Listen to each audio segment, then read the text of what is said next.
kita tahu kan motor ni dengan anak-anak muda di negara ni sangat sinonim. Ramai anak-anak muda memang meminati suka bermotoran ni. Tapi bila jenama orang kata ikon dan diberi kepada orang yang tak sesuai, ramai yang pertikaikan dan sebagainya. Dan Hafiz sendiri orang kata memang ikon, memang orang kata status tu memang pada Hafiz. Apa yang Hafiz rasa yang boleh bantu anak-anak muda di luar sana ni, orang kata dari memperjudikan nyawa di jalan raya dan masuk ke sukan pemotoran ni? Ada tak Hafiz, cadangan Hafiz untuk membantu anak-anak muda di luar sana? Bagi saya tak tahu apa pihak atasan tu buat sampaikan orang yang kita tak tahu dari mana dia datang and suddenly dapat ikon tu. Saya tak ada masalah pun dengan ikon ni apa semua. Saya more prefer saya jadi normal guy lah, supaya saya tak ada apa-apa masalah di masa yang akan datang. So saya just rasa apa orang kata frust lah, kerana selama perjuangan saya ataupun rider-rider lain di luar sana ataupun yang lebih otai daripada saya tak dipandang oleh pihak atasan, tu yang kita rasa kecewa lah. Kita tak perlukan pun benda yang sebagai title ikon ke apa, sebab kerana sebelum saya berkecimpung dalam sukan motoran ni pun ada rider lain otai yang orang kata berbisa lah masa sebelum ni. Cuma saya continue sampai ke peringkat MotoGP and saya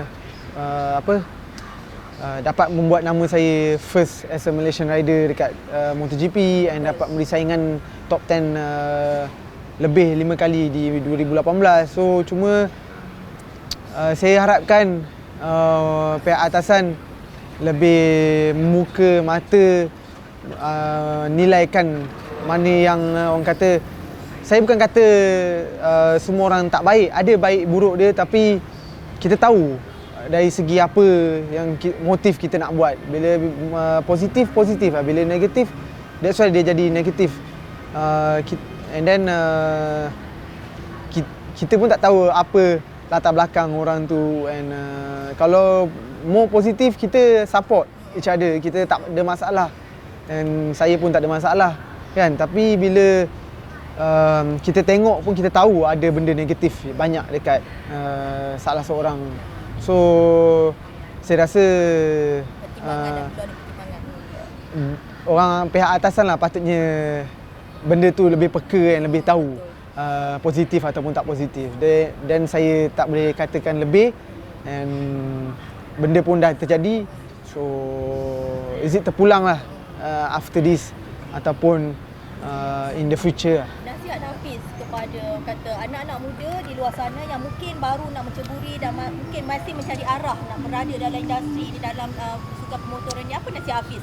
Saya utama Hafiz kepada mereka. Nasihat saya sebenarnya memang dia akan sakit sikit lah permulaan dia, dari segi kewangan ataupun dari segi support. Kadang ada family support, kadang ada tak support. So yang penting sekali kena ada support lah, sekeliling yang positif. Dari family lah. Daripada family, daripada kawan-kawan sekeliling kita. Lepas tu kita sendiri, apa tujuan kita nak buat benda ni. Kalau nak main bola kan, apa kita nak jadi, nak main badminton apa kita nak jadi kan. Dia jangan tadah diri macam tu. Kita kena tahu mana kita nak pergi, supaya at least kita long term dalam benda ni. Jangan jadi short term, lepas tu nanti kita jadi merapu, tak tahu apa kita nak buat.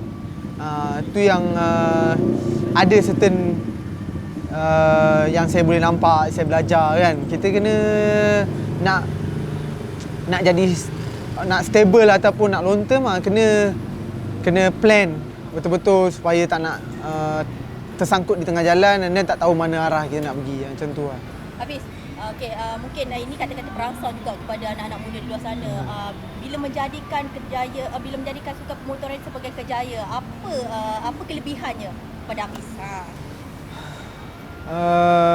Apa kelebihannya pada saya? Yelah, dulu kan nak start masuk, Hafiz cakap masalah kewangan. So sekarang masih lagi mengalami perkara yang sama ataupun macam mana? Ataupun sukan bila dah makin ni, orang kata kepercayaan tu datang dengan sponsor yang lebih ni ke macam mana? Kalau kita continue keep working hard ataupun show the potential, kadang-kadang result tak datang, tapi orang yang support sekeliling kita tu yang datang beri sokongan supaya kita boleh improve day by day ataupun race by race. Itu yang membuat kita boleh teruskan lah.